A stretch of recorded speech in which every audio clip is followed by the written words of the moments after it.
Hey guys, welcome back to Nico Brothers. So today we're actually working on our abandoned 1965 Cobra build. That's right guys, we started this thing about a year and something ago, and we're gonna continue the build. We're not gonna forget about it. We are gonna finish it. We're reading your comments about where's the Cobra? Well, here it is, and we are gonna work on it. Honestly, we have been working on it here and there off camera, but it's kind of hard because, you know, we get something that pops up and we jump on a different project and it gets pushed to the side and we just lift it up and kind of forget about it, but we're, you know, it's still there. We started it, we're definitely gonna complete it. I mean, this thing was burnt back in the day too. We took that engine out, we replaced it with our big old 5.0. It is kind of a bigger project, so honestly that's why we start on it. You hit some roadblocks, you need some parts that are ordered, so you're waiting for it, so you go back and forth. But plus we're learning a lot of things we're customizing. Oh, yeah. You know, things are not easily available, so we have to make some stuff, we have to find out some stuff. Yeah, so for sure. It's been a challenge. It's a whole different ballgame than what we're used to, but that's part of it. We really enjoy, you know, learning and experiencing new things on this, so it's pretty cool. We honestly sent out some of the interior parts to get reupholstered, some of the doors and things like that. The nice intricate pieces. It's gonna be kind of hard to get done, so hopefully that'll come back and it's gonna look good, but I know it looks kind of rough and it's hard to tell honestly what it is right now. So let's go back a little bit in time and see what we did to it, how we got it, and all the progress we had up to this point.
Alright guys, so welcome back to the present day.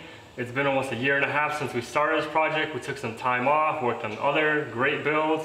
Now we're done with those builds and we want to get back on this one. But we've been working on it slowly there and there between some time that we've had. And here's some of the progress we had. We made a new dash. And then this is pretty much our Mustang cluster. We kind of took it apart a little bit. And then we added 2 more gauges. We added a sound system. I don't know if you guys like that, but I think it's a nice, smooth transition right there. We also added switches. These are for the blowers, for like the air, for the feet on both sides. And if we take this off, I'll show you guys all the work behind the dash. Oops. So right here behind the dash, here's our wonderful wire harness that we've been working with. It's pretty much going to be a custom wire harness when we're done with it. We've been tucking away, getting rid of stuff that we don't need, try and make it nice and clean, make sure nothing's going to be rubbing, nothing's going to be touching, so it's going to be nice and safe. Also right here is our engine computer, so it's got mounted up here really nice. We got our fuse box underneath, so you can still use fuses. It's almost going to be like the same Mustang system, so everything should work like OEM and nice and safe and reliable. Over here is our wonderful wire harness we're still working on. I'm still getting rid of stuff over here, and we still gotta, get rid of the wires that we don't need for the systems that we don't need anymore, and then keep the other systems that we need. I've been running wires for like the horn. We have the headlights, the high beam, the low beam. We got turn signals, accessory lights. We got fans.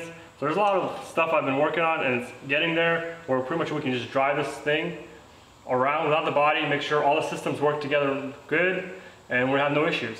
Also, we ran the wires for the fuel pump all the way down through the tunnel for gas gauge, and then we got power for the fuel. We ran also the lights for the brake lights, the turn signals, accessory lights. Also, we run the speaker wires because the speaker wires go to the back and they come up right here, so it's nice and clean.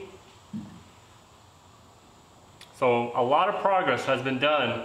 We're to a point where we can actually button everything up and actually drive it and see how reliable it's going to be. But let's go up front and check out the work we did up there. Alright guys, so we're out here up front of the Cobra. Here's the headlights we're going to be going with. And here's a little wire harness I made. So we're just going to have to like plug everything up, make sure the high beam, the low beam works. Then we'll get the turn signal in there, we'll get the horn in there, and then make sure like the fan's going to be working. But that's pretty much later after we get it all dialed up and all like that, where we can actually drive this thing on the street without the body, which would be really cool. Like I was saying earlier, the car pretty much came with 2 blowers for the driver and the passenger to get some airflow going from underneath, because this is gonna be a hot car. I mean, the exhaust is right there by the feet in the floorboard. So we bought these marine style blowers. This should pump up a lot of air. So they're gonna go right here, they're gonna push air from the front all the way through the driver. We're gonna add a little bit of air conditioning. I mean, something better than nothing. So we've been working on a lot of things.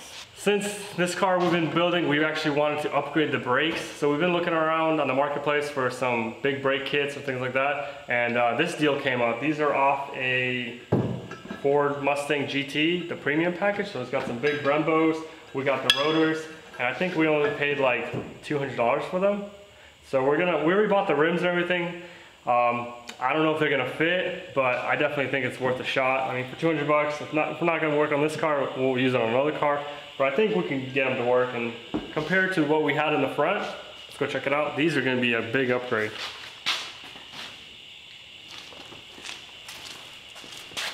So here's our suspension, and I mean, it's got some slotted rotors on here right now, which is not bad, but it's got these really small ones compared to what it can have.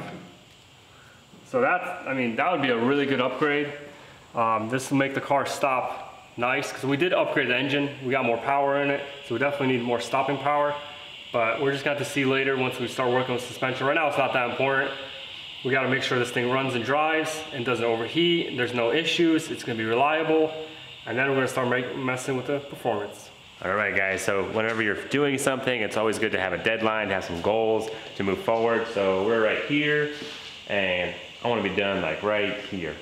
Whatever that means, honestly. It'd be nice to figure out a good game plan. I mean, I don't think we can get it done in 3 weeks, Michael. Well, what do you mean, Dad? Like, realistically, to be turnkey and reliable, I think it takes a little bit longer than that, you know, especially with the wiring and, you know, we still got the fuel, or not the fuel system, we still got the oil system we got to figure out because we got an external oil filter. That's true. But, I mean, I think we can do it, I think by Halloween. Probably. I mean, turnkey by Halloween, but still, just to get all buttoned up on the road, driving, maybe without the body, a couple weeks, for sure. I don't see why not. I think we can definitely get it driving without the body really soon. Maybe like 2 weeks? I think I'm going on vacation, so I don't know, maybe 3 weeks. Oh man, another vacation. But either way, guys, we're gonna get this thing knocked out. We're gonna get it done. That's our #1 goal. You know, we're just gonna get it beautifully put together, make it nice, and finish it for sure. I know you guys want it done just as much as we do. It's one of our longest projects we've ever had, definitely by far. But I don't know, we'll see. Everything else will kind of come into play once we start going at it again. Then we'll know step by step what to do, but for now we just want to get it done, get this thing on the road and out of the shop, honestly. Also, we need your opinion too, to see what, you know, if you guys like the way we made the dash so far, you know, with the brakes. Yeah, do you guys have a lot of little stuff we can still do to it. Some recommendations with the caliper and stuff, just in case it doesn't fit. What do you guys do, spacers, or what are the options out there for brake calipers? So I don't know, there's definitely a lot of things out there. We love reading your comments and your suggestions on it. It really helps us out. But that's all the time for today, guys. Thanks for watching. Stay tuned, and we're gonna get this knocked out.